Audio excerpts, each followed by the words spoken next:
Hey there, so what is going on, my friends? Listen, it is 2019 and I just got back from one of the most incredible adventures of my life. I took an 11-day trip with a group into the heart of Colombia to paraglide, Piedechinche, Santa Elena, and Roldanillo. And there I got to experience some of the most incredible highs, but I also hit a few low points.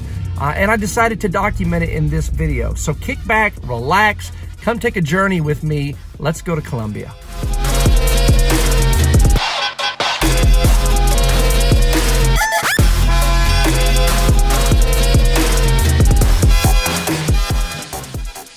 So it was in June of 2018 that I was given the opportunity to prepare for this incredible trip.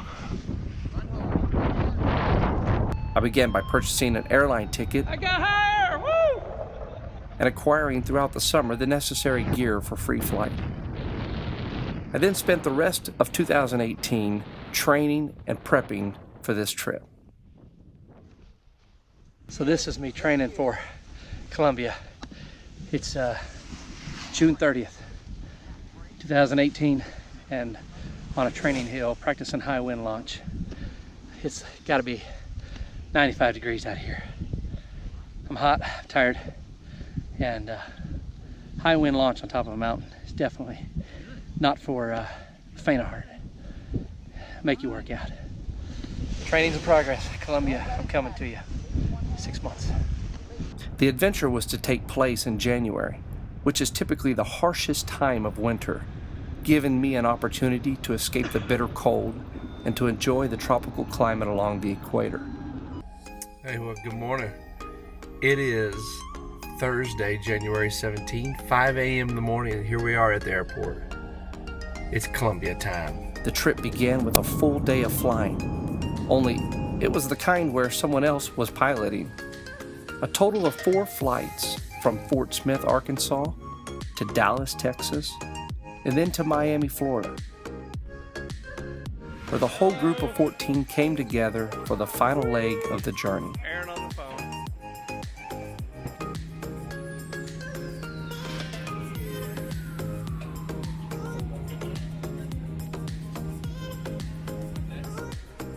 Oh, woo, we made it. We touched down in Cali, Colombia during the late evening hours to be welcomed by an enthusiastic group of onlookers.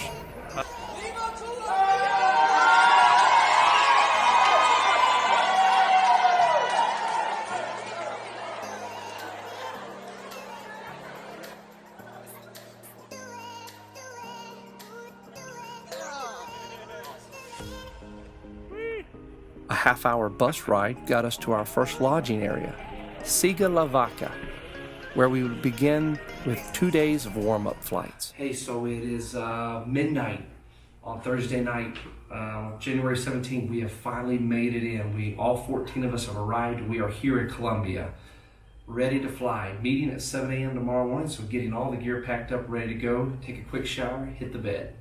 Let's have a great, great time. Siga La Vaca, or Follow the Cow, was a quaint resort getaway, nestled just outside of a small town called Santa Elena. It was a fenced-in hotel with pools, lounging areas, and a great little restaurant. For entertainment, one could take turns teaching the caged birds to say new words, or perhaps to even call out to old friends. Roberto! The early dawn exposed the amazing mountain backdrop and teased of a fun-filled day of flying. Well, buenos dias from Colombia. This is my official day 1 on the ground. And it's 6 a.m. in the morning. I've woken up, the light is out, and gosh, this is paradise. Big mountains behind me. Briefings at 7 a.m., breakfast, and then we head to the top of the mountain for a full day of flying. Our transport guides would arrive around 9 a.m. for the loading of equipment and the rough travel up the mountain's face. 14 guys split into 2 worn SUVs. No AC and dusty roads only elevated our eagerness to reach the launch. On the first day, we learned that the favorited launch number 7 had been temporarily closed due to an earlier fatal accident. Apparently, a fellow parapente had made the tragic error of launching from the 6,000-foot mountain face without securing his leg straps. So we were forced to find another launch site just a little farther up the drive. The gates opened to a beautiful little vista perched on the edge of the mountain spine. Though the launching area was steep and unforgiving, the view it offered was unmatched to the other launching areas on that side of the mountain. We launched around noon, where a few of us enjoyed a lengthy sledder to the bottom. Our LZ had a convenient restaurant where one could relax, eat, and drink before hitching a ride back to the top. The LZ even had locals who were skilled in packing up gear for a few pesos, which was a great treat in the heat of the Colombian sun. This is my buddy. He just helped me fold my wings, so we appreciate it, Javier. Gracias. Fortunately, the parapente investigation ended, which reopened launch number 7 for our second flight. Over the course of 2 days, we enjoyed easy thermals, getting us back into the groove of free flying. A little cloud suck reminded the necessity of having instruments and waypoints to guide the way, lest you ended up in the unforgiving Colombian jungle.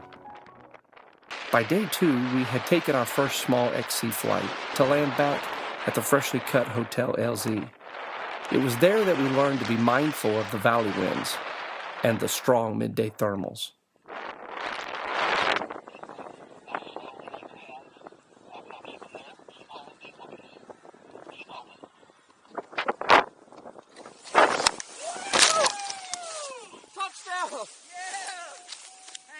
With the completion of day number 2, our bags were packed and we loaded a bus for the 2-hour trip north to Roldanillo. We said goodbye to Sigla La Vaca to venture into 6 days of true Colombian free flying. We are leaving Santa Elena and headed to Roldanillo Saturday night. Welcome to Roldanillo. We arrived late Saturday night with festivities happening around the hotel. The resort atmosphere of Sigla La Vaca had now been replaced with the more urban Colombian lifestyle. Air conditioning, along with the spatial living and dependable hot water, would be a soon-forgotten commodity. All right, here is my Roldanillo room. There's the air conditioner. Here's the window. Yeah, with bars. Somebody can just kind of reach there and grab me. However, in its place was a lively atmosphere, as we were located right along the city's central square with its open-air restaurants, coffee shops, and ice cream parlors.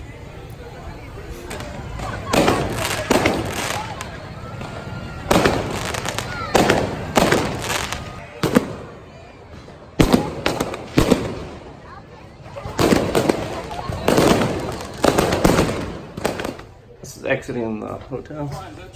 And there's a cat. The previous week's competition flying had just ended, and the next week's British competition flying was in full preparation. The city was invaded with foreign parapentes from all over the world, and the central square was a place to see each nationality coming and going. Our group was split into 2 halves, with one group staying at the main cloud-based Colombia hotel, and the other half staying at La Posada Hotel. Both places were just around the corner from each other and next to the city's central square. Each morning, the group would meet in the courtyard of the cloud-based Colombia around 7:30 to enjoy coffee and breakfast and to talk about the day's flight plans. Our faithful transports would arrive around 8:30 a.m. to begin loading our gear for the 30-minute drive up the mountain. The drive, though long, was paved and filled with amazing views over Roldanillo and the Cauca Valley. Lined with various fruit trees, sometimes the driver would even stop to gather fresh, picked bananas, which proved to be a great addition to the already fruit-filled breakfast. For the best experience, we would take turns standing on the back of the 1955 Jeep, enjoying the cool morning air and taking in all the sights. Above Roldanillo, there were 2 launches to choose from. The first and favorited by most was El Agua Panela.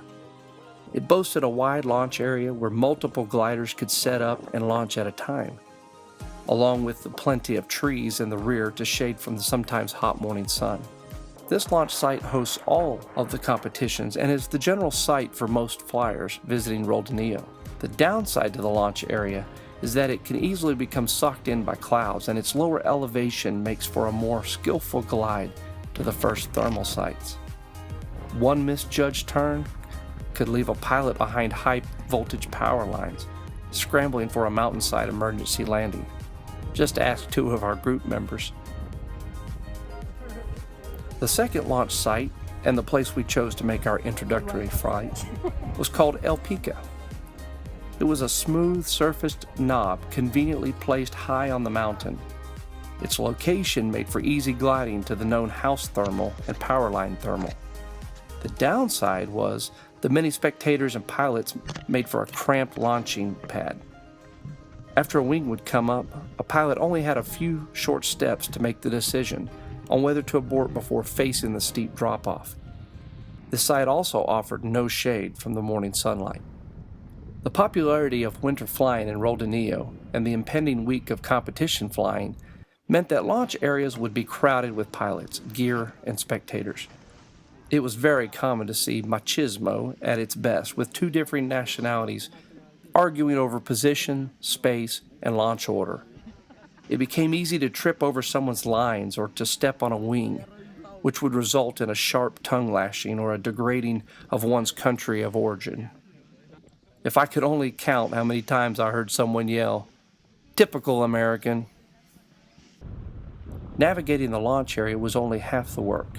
Once launched, the absence of air traffic control meant that your head had to be on a constant swivel. Hundreds of gliders searching for the same warm rising air could lead to a precarious sky dance. It was there that one needed to remember the general rule of flying. Always turn in the same direction as the gaggle, pass on the right, and the lower glider has the right of way. Low clouds and a high launch altitude meant that cloud suck was a no bueno.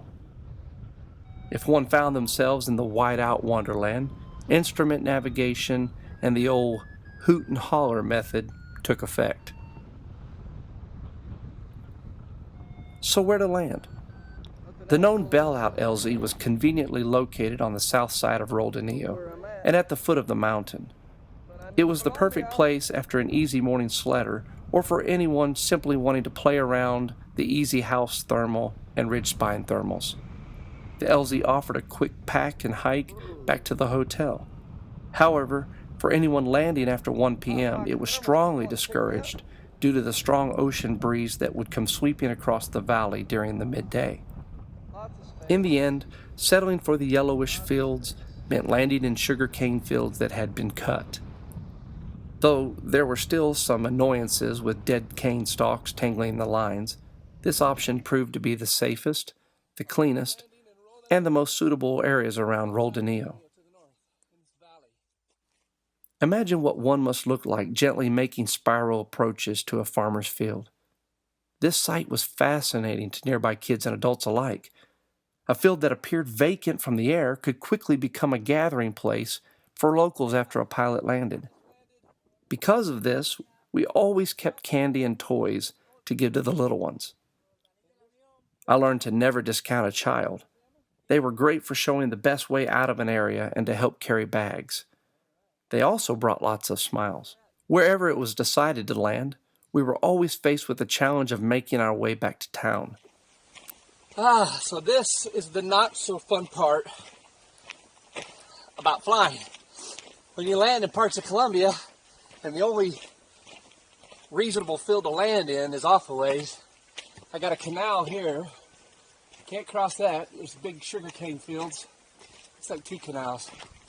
But before landing, I saw the way out. It's about a half mile up the road, which isn't so bad. The sun wasn't shining. It wasn't 100 degrees out here.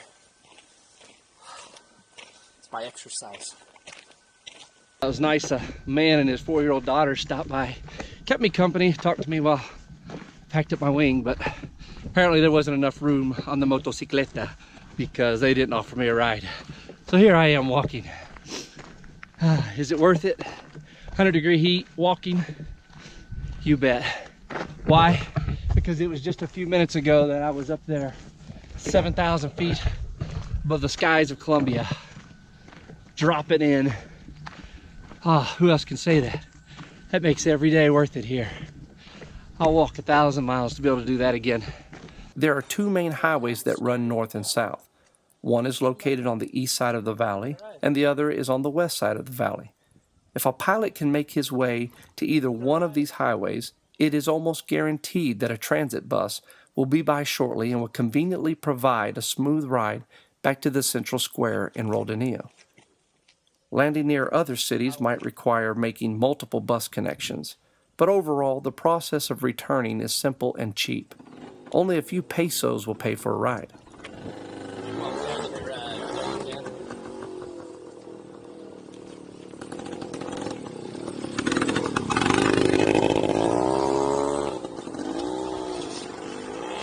Apparently not. Anybody? I will take a ride. Oh, here comes a bus.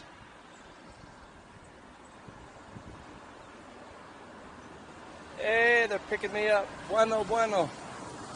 Everybody say, what's going on?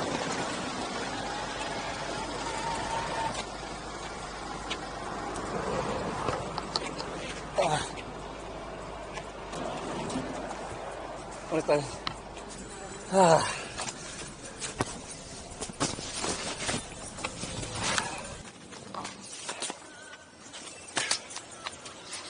Tu país es calor.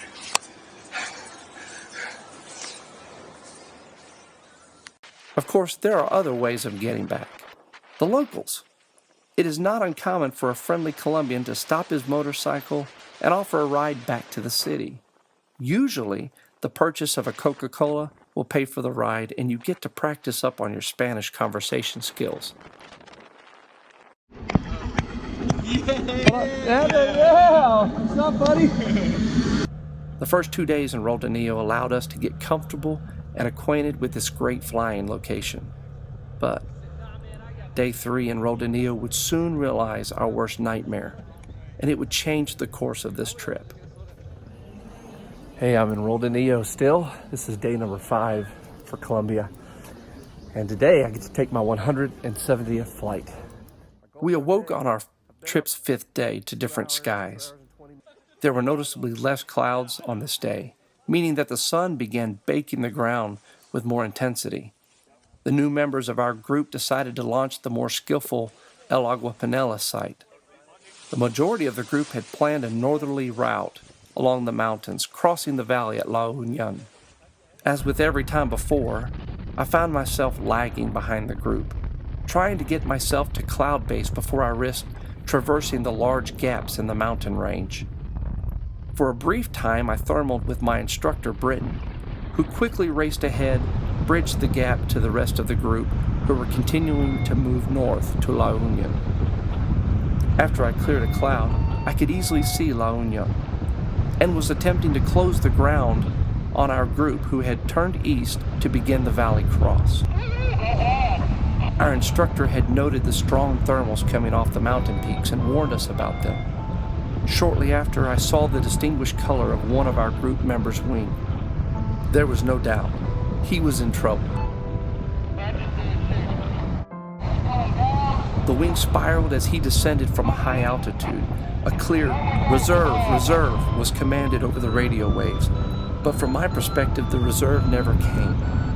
I continued to watch in horror as our friend spiraled to what we knew would be an imminent death. I then glided helplessly as our friend and his wing came to an abrupt stop on the steep slopes just south of La Union. Jesus!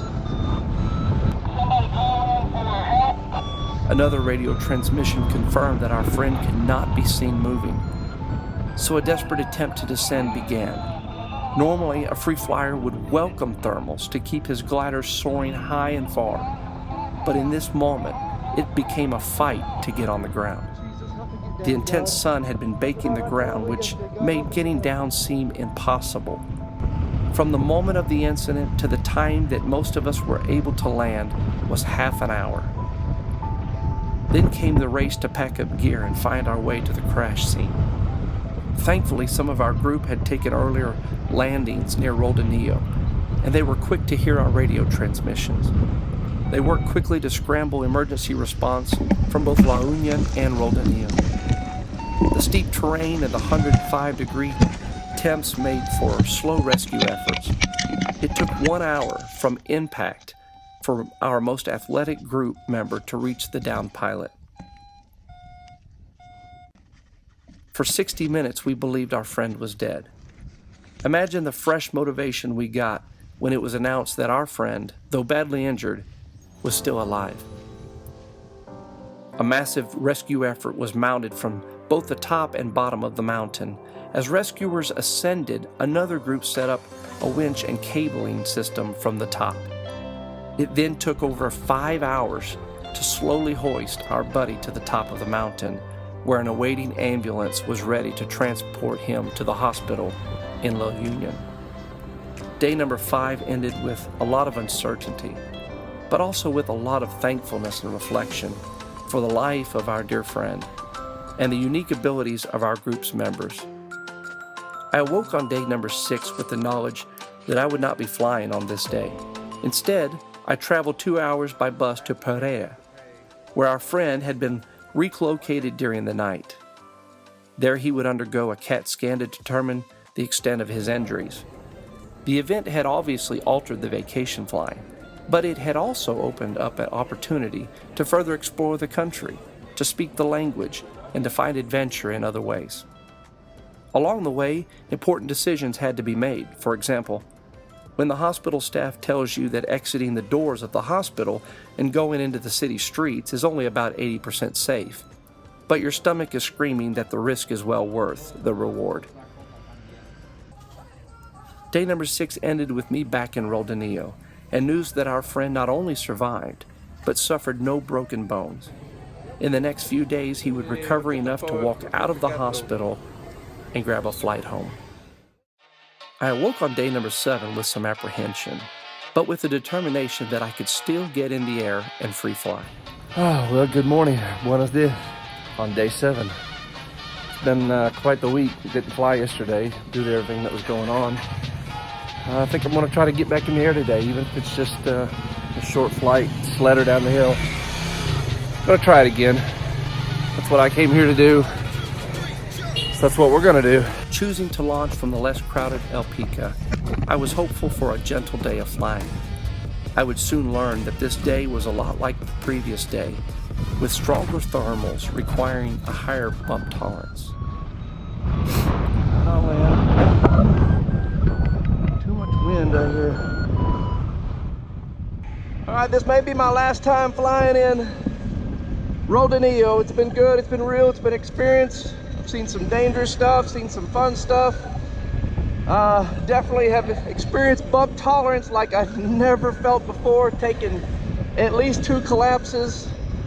You know, I don't know that this kind of flying in this kind of environment is exactly for me at this time of my life. I enjoy the smooth stuff that paramotor has to offer. But hey, I experience this. I got a taste of what it's like. I don't regret any of it. You know, that kind of bumping around, it makes you rethink some things in life. So, all right, we're gonna set up for landing here. Let's get this done. I had fully committed to ending my free flying journey with this flight. After witnessing my friend make impact, I was completely at peace with my decision. I was also extremely tired. Long, hot days combined with the very little sleep meant my mind and body needed rest. I caught a bus ride back to Roldanillo, where I would take a 5-hour nap. Little did I know the long rest period would induce amnesia, causing me to awaken to a brand new day and a fresh mindset on free flight. Day number 8. It is finished. On this day, we had to pack our bags in the morning and check out of our hotel. The plan was to fly and then regroup in the hotel lobby around 4 p.m., where a bus would pick us up and transport us the 2 hours south back to Siga La Vaca. But there was a challenge given to the group. For those who could harness the air, and navigate a dreamy free flight XC from Roldanillo all the way to Santa Elena, they would enjoy a wonderful dinner at Sigalovaca and be able to bypass the long, hot bus ride. The others who stayed behind would be in charge of loading the suitcases and transporting the group's belongings to the southern location. I had never made a long XC flight, let alone doing it in a foreign territory just days after witnessing my friend's accident. Was I up for the challenge? The launch area was packed. It was almost the start of the British competition flying, so professional flyers from all around the world were gathered on this one piece of ground, all competing for the perfect launch window. Due to my apprehension, most of my group launched before me, and I suddenly became forced to wait another half hour while the competition pilots were given priority of the launch site. Eventually, I found a small window and made a forward dash off El Aguapanela. I was in the air again, just one day after quitting the sport. Do I take a sledder, or can I harness this last opportunity to accomplish the goal I had come here for? To make a cross-country flight in Colombia. I had never really done it before.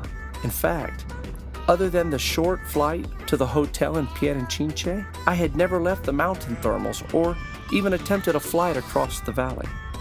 The other members of my group were nowhere to be found. For all I knew, they had grabbed that perfect window of opportunity and were well on their way to Santa Elena.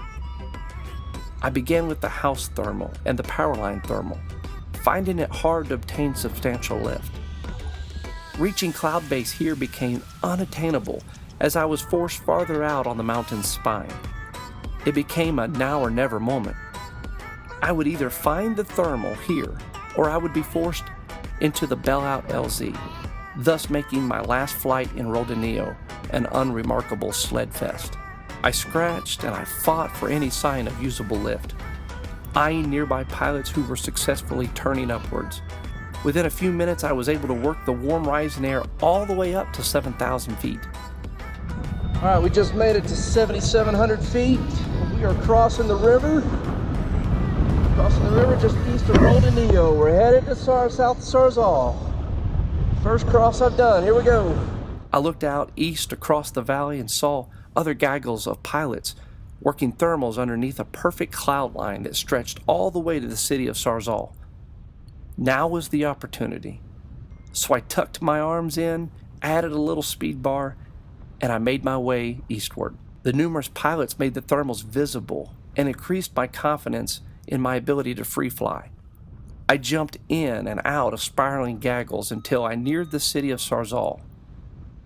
It was at this moment that the large groups of competition flyers were turning to the northerly route. But my goal was to head south. So at last, I climbed to over 7,000 feet and I pointed my toes to the southeast. I left the gaggle and began my first solo XC flight over the eastern side of the Cauca Valley. Minutes turned into hours as I jumped from one cloud to the next, soaring over La Paella, Bugala Grande, and Tulua. All right, I think we're coming close to the town of Tulua. And it's looking pretty ominous above me. Sometimes reaching as high as 8,500 feet before long periods of glide.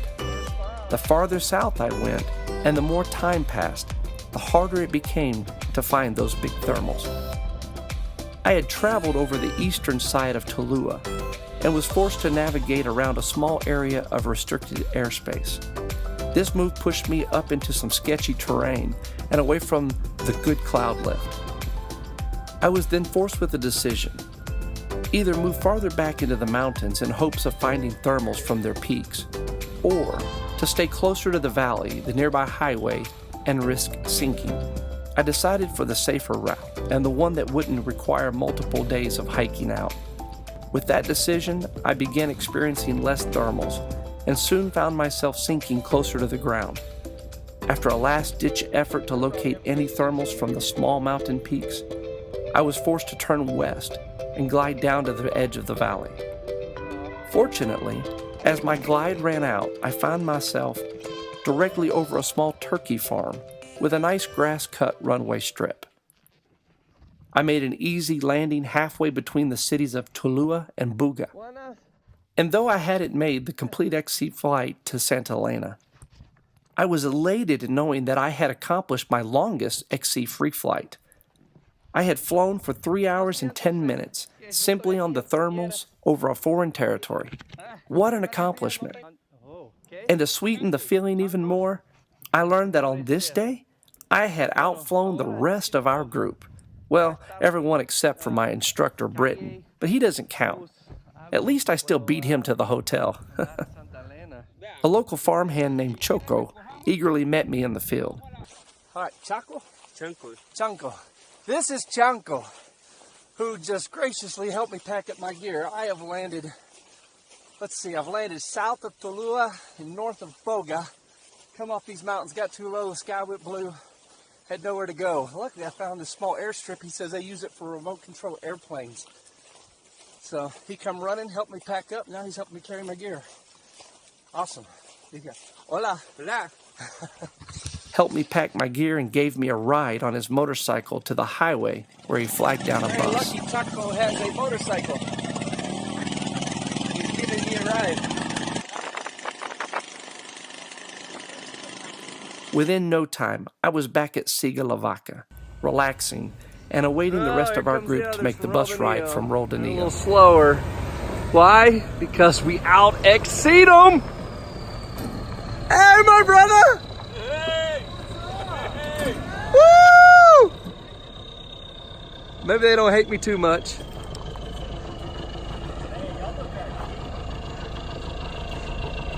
Looks like you guys are in Welcome jail. back to paradise. This is short bus, ladies and gentlemen. The short bus has They arrived. haven't had their meds. I like the girls on the short bus better. The trip ended with one last day spent at Piedechinche. We launched from our favorited site, number 7, where I played wind dummy for the rest of the group. I enjoyed 45 minutes by myself while the others simply watched from the high grassy knoll. They almost got a good laugh as I sank down to 200 feet just above the LZ. But at the last second, I was fortunate to find a thermal over the LZ restaurant, which carried me all the way back up to 6,500 feet. I played for 3 hours, enjoying the final views of this country's amazing landscape. I had come, I had experienced, and I had accomplished. Viva Colombia! Yeah! Woo! Yeah, baby! Now, I was tired, I was sunburnt, and I began longing for home.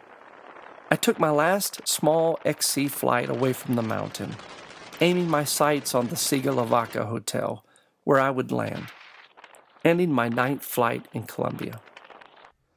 We spent the evening packing our gear and prepping for a long journey home. Colombia isn't just a land of coffee and sugar cane. It's also a paraglider's paradise.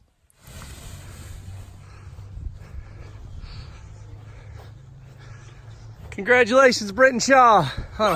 Fine landing, my man. Colombia. All right. All right, last day of our Colombia trip. I'm down safe here in a nice field. For the first time in Colombia, I've got a beautiful field to fold my wing in. So just a beautiful area. What a great way to end the trip. Awesome. Thank you, Britain, and thank you to my fellow members of Region 6. And Viva Colombia.